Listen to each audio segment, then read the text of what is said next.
नमस्कार बंधुरा village food ব্লগের যে কাশ্মীর প্রোগ্রামের শেষ পর্ব এই শেষ পর্বে আপনাদের সকলকে জানাই স্বাগতম। আমরা টিউলিপ গার্ডেন করে পরের দিন সকালে বেরিয়ে পড়েছি গুলমার্গের দিকে। তো হোটেল থেকে গুলমার্গ পৌঁছাতে আমাদের সময় লাগলো 3 ঘন্টার মতো।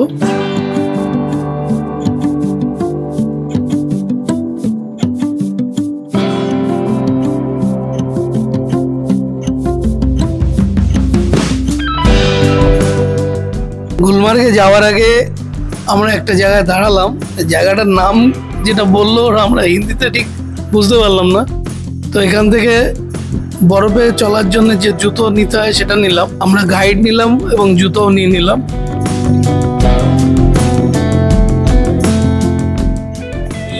ওরা বলছে এটা জানুয়ারি ফেব্রুয়ারি মাসে যে বরফটা পড়েছিল সেই বরফটা।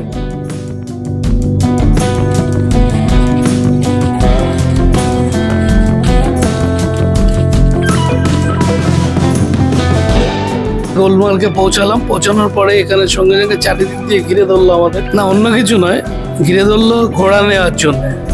আমরা ঘোড়া নিলাম না, আমরা গাড়ি নিলাম, গাড়িও পাওয়া যায় ওখানে। গাড়ি নিয়ে আমরা গাড়িতে বললো যে আধা ঘন্টার মধ্যে আমরা পৌঁছে যাব।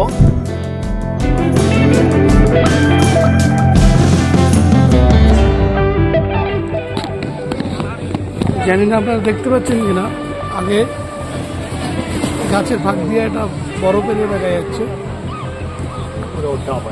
আচ্ছা, এটা इंडियन पाकिस्तान बॉर्डर। वार्ड का नाम है अफरबाद। अफरबाद गुलबर्ग टू अफरबाद 14,500 हाइट।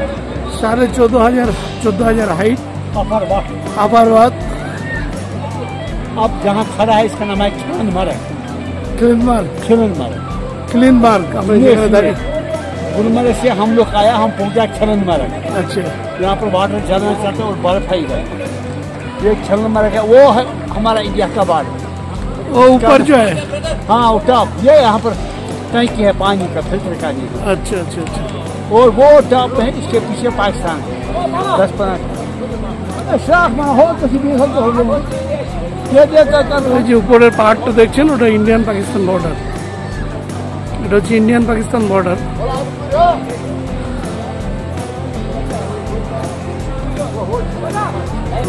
আমরা গাড়ি নিয়ে এগোতে থাকলাম।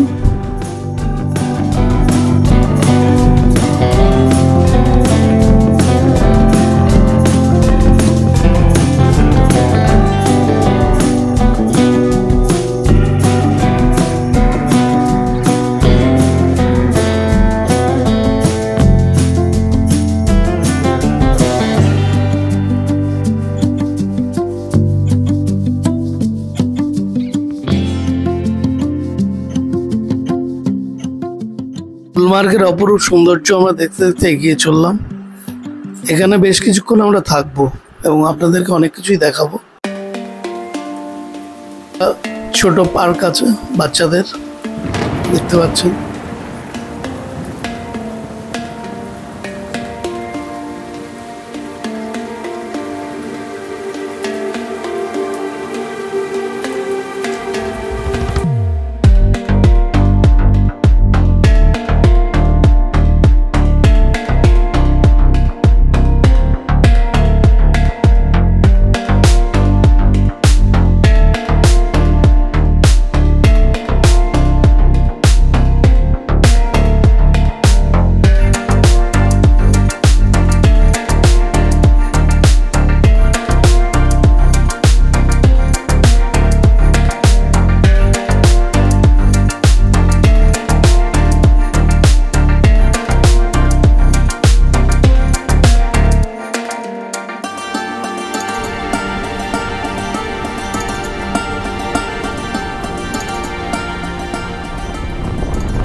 শেষ অব্দি গুলমার্গ পৌঁছালাম। গুলমার্গে বরফ অনেক কমে গেছে। গুলমার্গের পাশে সৌন্দর্য, আশপাশের এলাকা সব বরফে বরফ। का नाम है दादा गुलमर्ग का you point. Gulmarg view point, जहाँ से पूरा अपर वाली जगह, ऊपर देखो अपना इंडिया का बॉर्डर, वो तो ठीक खड़ा है। वो जो ऊपर है जी हाँ, वो वहाँ पर फौजी है। फौजी, हाँ वहीं पर फौजी। वहाँ पर फौजी है, वो डाउन, আপনারা দেখতে পাচ্ছেন ওটা Pakistan border, Indian Pakistan border. वो पहाड़। ওই পাহাড়ের মধ্যে আমাদের দেশের সেনারা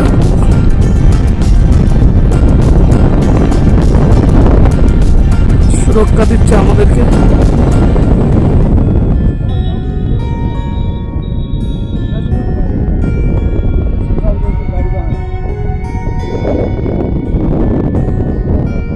वो सनशाइन की 14.5, हाँ नेट में जब सनशाइन 14.5 वो वाला जो ये वाला 14,500। 14,500 हाईएस्ट इन सनशाइन की गुलमर्ग। हम लोग ऊपर जाएंगे क्या? जा सकते हैं, आ सकते हैं। टाइम है क्या, हम खुद ही बोलते हैं आपको, आपने उठेगा तो हमारा गाड़ी नहीं चलेगा, जल्दी लाए।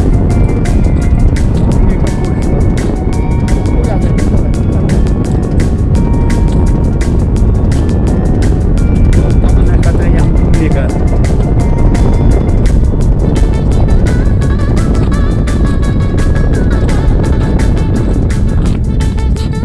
গুলমার্গের ভিউ পয়েন্ট, এখান থেকে আপনি গুলমার্গটা দেখতে পাবেন। সুন্দর জায়গা।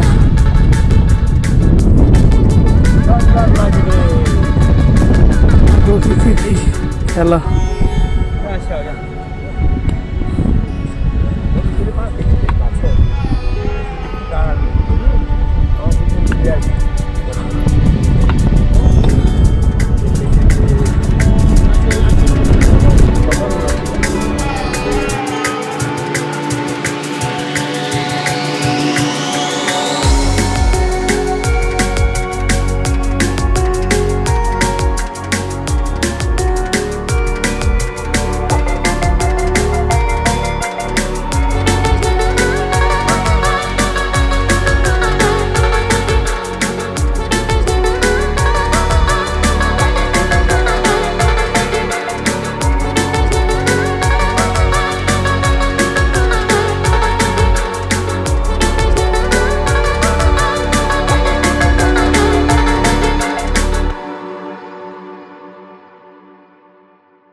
গুলমার্গের যে অরিজিনাল সৌন্দর্য সে এখন দেখা যায় না, কারণ গুলকাতার হচ্ছে ফুল আর মারকাতার হচ্ছে জায়গা।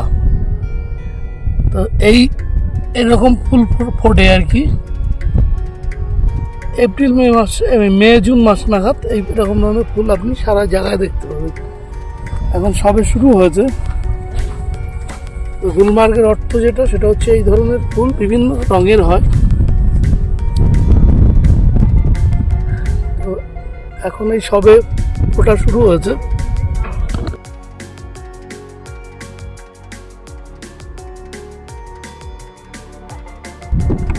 এখানে হেলিকপ্টারের ব্যবস্থা আছে।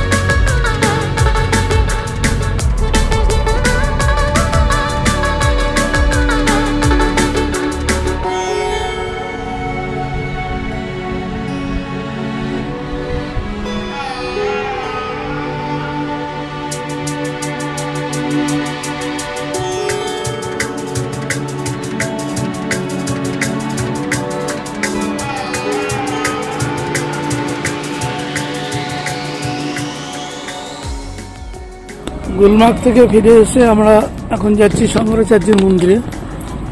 আজকের প্রোগ্রাম এখানেই শেষ হবে।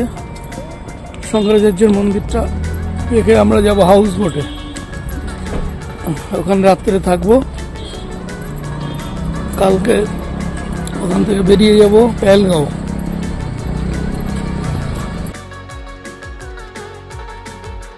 শঙ্করাচার্যের মন্দির এখানে খুব জাগ্রত মন্দির। আপনারা এলে অবশ্যই শঙ্করাচার্যের মন্দিরে আসবেন। শঙ্করাচার্যের মন্দিরটা ডাল লেকের আশপাশেই, অনেকটা সিঁড়ি বেয়ে উপরে উঠতে হয়, তারপরে বড় একটা শিবলিঙ্গ আপনারা দেখতে পাবেন। শঙ্করাচার্যের মন্দিরের উপর থেকে শ্রীনগরের ভিউটা আপনাদেরকে দেখাচ্ছি।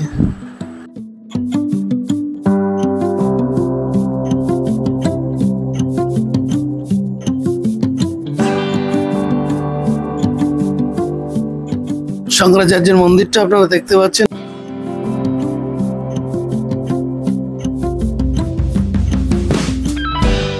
শঙ্করাচার্যের মন্দির থেকে আমরা ফিরে হাউস বোটে ফিরলাম। রাতে আর ভিডিও করতে পারিনি, কারণ সেদিন প্রচন্ড বৃষ্টি হয়েছিল, আমরা ঘর থেকে বার হতে পারিনি। তো সকালবেলা উঠে আপনাদের হাউস বোটের দৃশ্যগুলো দেখাচ্ছি।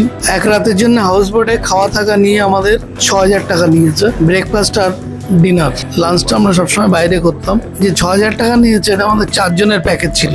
সব রকম ব্যবস্থা আছে। এটা আমাদের রুম, ফার্নিচার। আস্তে আস্তে বাইরের দিকে যাচ্ছি, অনেকগুলো রুম এই দেখতে পাচ্ছেন, বড় বড় রুম। এটা কিচেন ওদের, উপরটা বেশ সুন্দর কারুকার্য করা পর্দা।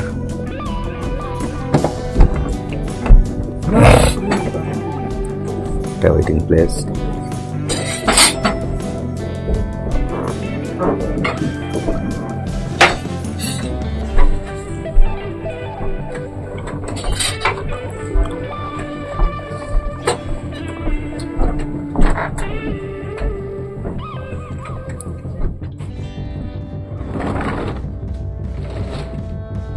বাইরেটা অতীব সুন্দর।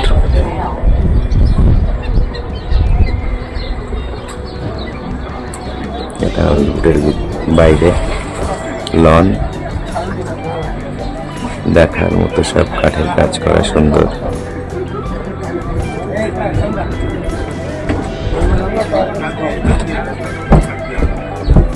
পথ সব আলো দেখা যাচ্ছে। এখান থেকে ডাল লেকের অসম্ভব অসাধারণ সুন্দর দৃশ্য। আর ওই যে ছোট ছোট নৌকাগুলো দেখছেন, ওগুলোকে শিকারা বলে। এখানে চা থেকে শুরু করে জিনিসপত্র থেকে শুরু করে সোয়েটার, উলেন জিনিসপত্র সবকিছু এখানে শিকারা করে বেচতে নিয়ে চলে আসে। ইলেকট্রিসিটিও খুব সুন্দর, বসার সুন্দর জায়গা, আর অসম্ভব সুন্দর কাঠের কাজকর্ম, সব মিলিয়ে এক নৈসর্গিক পরিবেশ তৈরি করছে।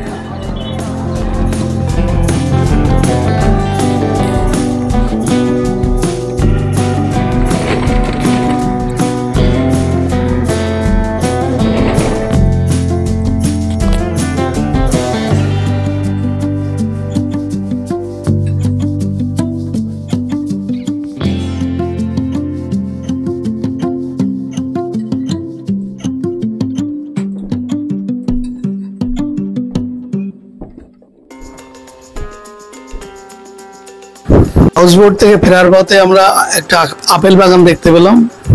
সবাই মিলে সেখানে গেলাম আপেল বাগানটা দেখার জন্য। বন্ধুরা, আমাদের আজকের প্রোগ্রাম হচ্ছে পেহেলগাঁও। আমরা খুব সকালে হোটেল থেকে বেরিয়ে পড়েছিলাম পেহেলগাঁওর উদ্দেশ্যে। তো যেতে যেতে রাস্তায় একটা জায়গায় আমরা সেখানে একটু চাটা খাবো। তো সেখানে আপেল বাগান আপনারা দেখতে পাচ্ছেন, আপেল গাছে এখন ফুল ফুটে আছে, সবে আপেল গাছে ফুল এসছে। আমরা আপেল বাগানটায় ঢুকবো। আমাদের গাড়ির যে ড্রাইভার সে বললো দাদা এখানে আপেল বাগান আছে, আপনারা যান।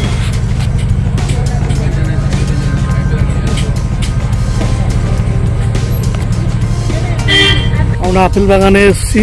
আপেল বাগান দেখতে পাচ্ছেন, চারিদিকে শুধু আপেল গাছ, কিন্তু আপেল নেই। প্রচুর পরিমাণে ফুল এসছে, আশা করি আপেল একটু সস্তা হবে। দেখুন ফুল এসছে, দেখুন প্রচুর ফুল।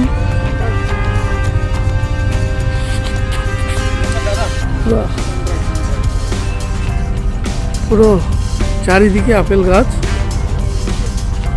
কিন্তু আপেল গাছ দেখে তো লাভ নেই। আপেল খেতে হবে, আপেল দেখতে হবে, সেই সময় আসতে হবে। পুরো গাছে ফুল আর ফুল। চারিদিকে আপেল গাছ, চারিদিকে মানে লক্ষ লক্ষ আপেল হবে, কিন্তু আমরা এখন পাবো না। হ্যাঁ, বহু পুরোনো গাছ হবে এটা। হ্যাঁ, তো কাটিং করেছে।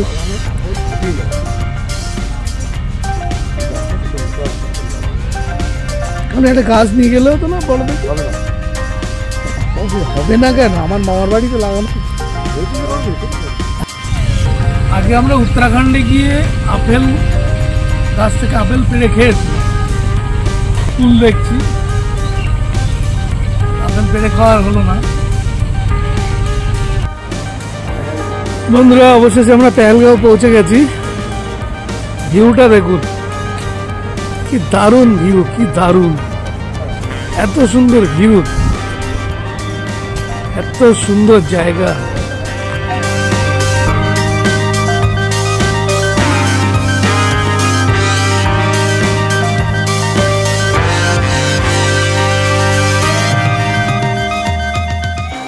দেখুন এখানে ফুলও ফুটে আছে, জানি না আপনারা বুঝতে পারছেন কিনা। এই ধরনের ফুলটা সব জায়গায় দেখা যাচ্ছে। ভিউটা দেখুন শুধু চারিদিকে।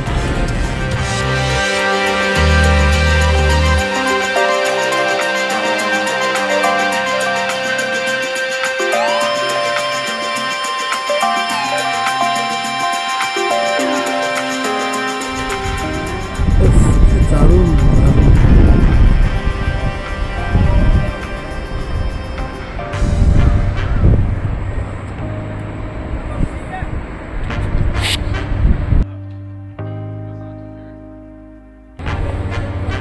আমরা এই হোটেলে থাকবো।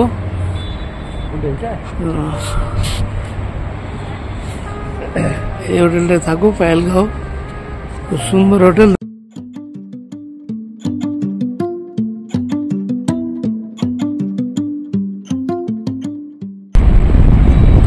আজ রাত আমরা এখানে থাকবো। চারিদিকের পরিবেশটা দেখো।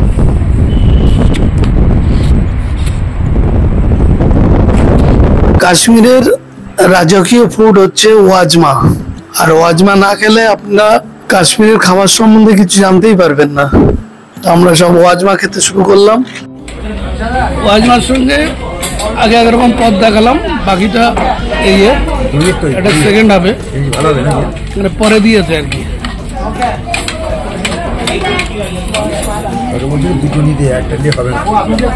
এর একটাও নাম বলতে পারবো না, কিন্তু টোটাল 1380 টাকা।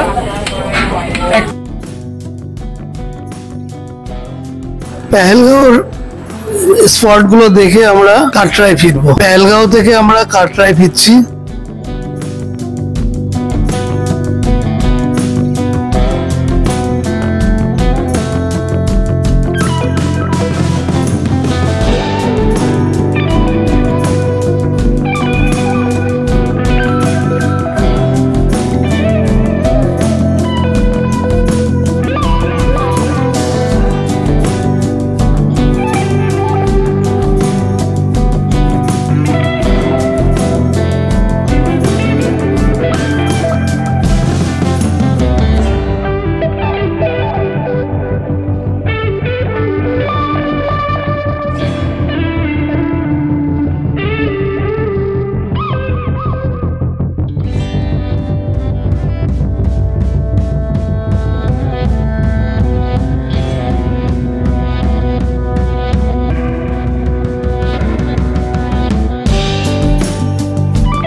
কাটরায় ফেরার পথে রাস্তায় একটা হোটেল পেলাম, সেই হোটেলে দুপুরের খাবারটা খেয়ে নিচ্ছি এবং হোটেলের ছাদ থেকে বাইরের দৃশ্যটা দেখাচ্ছি আপনাদের।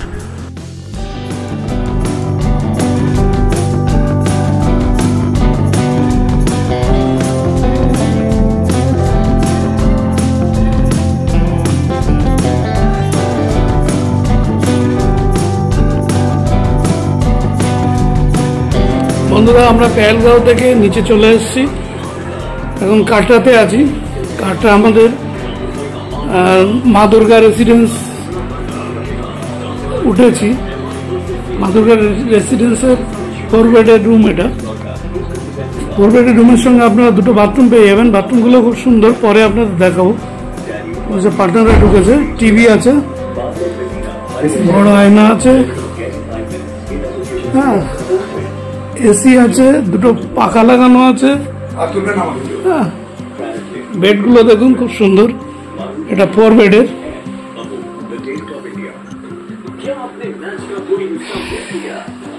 রিসেপশনের সঙ্গে কানেকশনের জন্য টেলিফোন আছে। এখানে বসে চা খাওয়া যাবে, কিন্তু কখনো ভুলে এখানে অ্যালকোহল জাতীয় কিছু নিতে যাবেন না, কারণ এখানে অ্যালকোহল অ্যালাও নেই। আর কাটরাতে আপনি নন ভেজ পাবেন না, পুরোটাই ভেজ। ধীরে ধীরে আমাদের 10 দিনের ট্যুর শেষ হতে যাচ্ছে, শেষের দিকে। কাটরা হোটেল থেকে আমরা বৈষ্ণোদেবী রওনা দিলাম। তো বৈষ্ণোদেবীর কোনো দৃশ্য ভিডিও করা যাবে না, যার জন্য আমরা মোবাইলগুলো সব হোটেলে রেখে যাচ্ছি। বন্ধুরা, কাশ্মীরের ভিডিও এখানেই শেষ করছি। অপেক্ষায় থাকুন আগামী কোনো টুরিস্ট স্পটের জন্য। আমার কাশ্মীর প্রোগ্রামটা আপনাদের কেমন লাগলো কমেন্টে অবশ্যই জানাবেন। আর আপনাদের কাছে অনুরোধ করব, লাইক করে ভিডিওটা শেয়ার করবেন। আর এরপরে আমার গিন্নি নতুন কোনো ফুড নিয়ে আসবে, সেটাও আপনারা দেখবেন। অপেক্ষায় থাকুন। নমস্কার বন্ধুরা।